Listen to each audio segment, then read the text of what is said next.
முக்கியமான பிரமுகர்களுக்கெல்லாம் ட்ரெஸ் பண்ணும்போது, தயாரிக்கும்போது ரொம்ப கவனத்தோட நம்ம ஆளுங்க செயல்படணும்.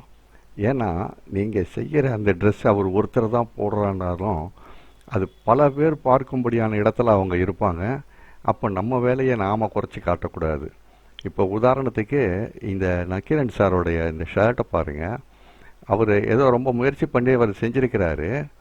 அளவுகள் சரியாக வச்சிருக்காரு. பட் கட் பண்ணும்போது பெரிய தவறு செஞ்சிருக்காரு. இதில் வந்துட்டு நான் மார்க் பண்ணி காமிச்சிருக்கிற இடத்த பாருங்க. பாடி ஆமோல் வந்துட்டு கவர் ரொம்ப கம்மியாக எடுத்திருக்கிறாரு. அதனால அந்த இடத்துல லூஸ் அதிகம் வருது. ஸ்லீவ் ஆமோலில் கவர் அதிகமாக எடுத்திருக்கிறாரு. அந்த லெஃப்ட் ஹேண்ட் சைடு பாருங்க, அந்த சைடில் பாருங்க, அந்த ஸ்லீவ் வந்து அந்த அளவுக்கு உள்ளே இழுக்குது. ரைட் ஸ்லீவும் உள்ளே இழுக்குது, அடிங்கையெல்லாம் அப்படியே சுருங்குது பாருங்க. அதில் வந்து கவர் அதிகமாக எடுத்திருக்கிறாரு. அந்த ஸ்லீவில் கவர் எடுத்ததுனால ஸ்லீவ் சுருக்கம் வந்துருச்சு. பாடியில் கவர் வந்து தேவையான அளவு எடுக்காததுனால அந்த இடத்துல அசிங்கமாக ஒரு பெரிய லூஸ் இருக்குது. இப்போ நான் வந்து ஏற்கனவே ஒரு வீடியோ போட்டிருக்கேன், இந்த ஷர்ட் எப்படி கட் பண்ணணும் ஷோல்டர் அப்படிங்கிறது. அதில் நீங்கள் பார்த்தீங்கன்னாக்கா இந்த இடம் எப்படி கட் பண்ணணுன்றதை நான் சொல்லியிருக்கேன். அதை வேணால் நீங்கள் வாட்ச் பண்ணி பார்த்துக்கோங்க. அடுத்தது ஒரு விளம்பர படத்தில் வந்த ஒரு காட்சி. அது கேஐஜி டைல்ஸோட விளம்பரத்தில் நம்ம விஜய் சேதுபதி பண்ணியிருப்பார். அதில் அந்த ஸ்லீவு ஆமோல்லாம் பாருங்கள், முறுக்கிக்கிட்டு ஒரு மாதிரி ஷோல்டர்லேருந்து அந்த ஆமோல்லாம் கீழே தொங்கிட்டு, அதில் மார்க் பண்ணி காமிச்சிருக்கேன் பாருங்கள், தொங்கிட்டு. என்னடா இவ்வளோ மோசமாக நம்மளால் தைச்சி கொடுத்துருப்பாங்களா? அப்படி இருக்க வாய்ப்பு இல்லையே அப்படின்னு நினச்சிட்டு இருந்தேன். ஏன்னா இவங்கெல்லாம் விளம்பரக்காரங்க பெரும்பாலும் ஒரு டிசைனரை வச்சு தான் செய்வாங்க. டிசைனர் ஓரளவு நல்ல மாஸ்டர் தான் வச்சு செய்வாங்க. இதில் அவ்வளோ நல்லா இல்லாமல் ரொம்ப கேவலமாக இருந்தது. எப்படின்னு சொல்லிட்டு பார்த்தேன். இன்னொரு இமேஜில் பார்க்கும்போது தான் தெரியுது, அவர் அந்த மேலே போடுற அந்த ஓவர் கோட்டுங்க போடும்போது இந்த கோட்டு உள்ளே போட்டிருந்த அந்த குர்தா அப்படியே பின்பக்கமாக இழுத்துட்டு போயிருக்குது.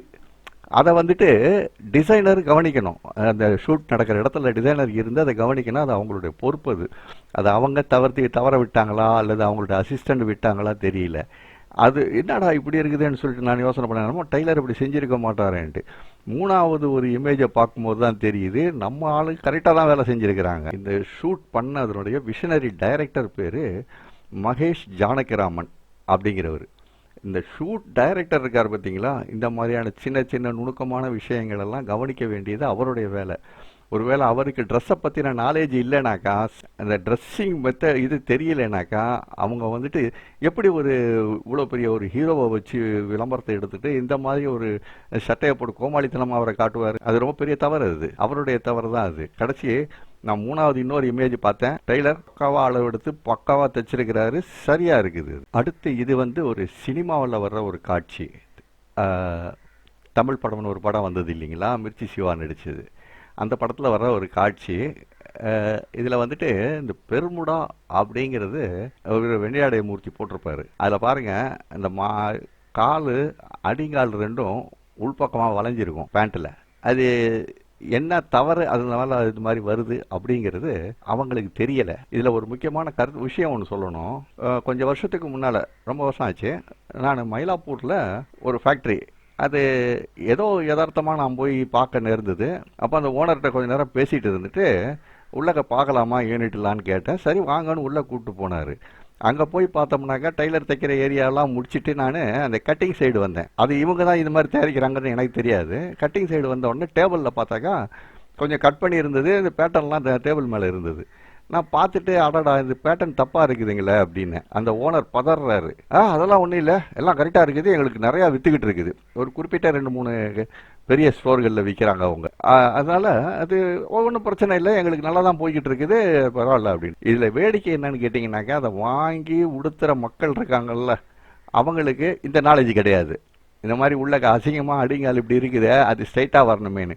ஒன்றும் வேணாங்க, ஆடிடாஸ் அப்படின்ற கம்பெனியில் இதே மாதிரி பண்ணுறாங்க பெர்முடாஸ். அதெல்லாம் பார்த்தா பக்காவாக இருக்கும். இதில் என்ன தவறு இருக்குன்றதை கூட என்ன அவர் சொல்ல விடலை. இப்போ நான் அதை சொல்கிறேன். நம்ம பேண்ட் கட்டிங்கில் வந்து உங்களுக்கு கிராச் கட் பண்ணும்போது அந்த கிராச் அடியில் தொடை சைடில் எக்ஸ்ட்ரா ஃப்ரண்ட்டை விட பேக் வந்து 2.5 இன்ச்சு அதிகமாக இருக்கணும்னு சொன்னேன் இல்லைங்களா. இவங்க என்ன பண்ணியிருக்காங்கனாக்கா, ஃப்ரண்ட்டையும் பேக்கையும் அப்படியே டிவைட் பண்ணி பாதியாக வச்சுருக்காங்க. அது ஃப்ரண்ட் என்ன ஆகும்னா லூஸ் அங்கே நிற்கும், பேக்கு இழுக்கும். பேக்கு இழுக்கும் போது இந்த அடிங்கால் மேலே தூக்கிக்கும். இதுதான் அதில் நடக்கிறது. அதே மாதிரி அந்த பக்கத்தில் இன்னொரு ட்ரௌசர் போட்டு ஒருத்தர் நிற்கிறாரு பாருங்க, அவர் மிர்ச்சி சிவான்னு நினைக்கிறேன். அதுவும் வந்துட்டு பாருங்க அதே மாதிரி கிராச் உள்ளே இழுக்குது பாருங்க. இதுதான் அந்த தப்பு. பட் தவறை வந்து அவங்க ஏற்றுக்க தயாராக இல்லை. அதனால் இந்த மாதிரி வருது. ஆனால் அவங்க குவாலிட்டியெல்லாம் பயங்கரமாக பேசுவாங்க, தையல் அப்படி இருக்கணும் இப்படி இருக்கணும். தையலில் தான் கவனம் செலுத்துகிறாங்களே தவிர நம்ம மக்கள் பொருளை கரெக்டாக பார்த்து வாங்க தெரியல அவங்களுக்கு.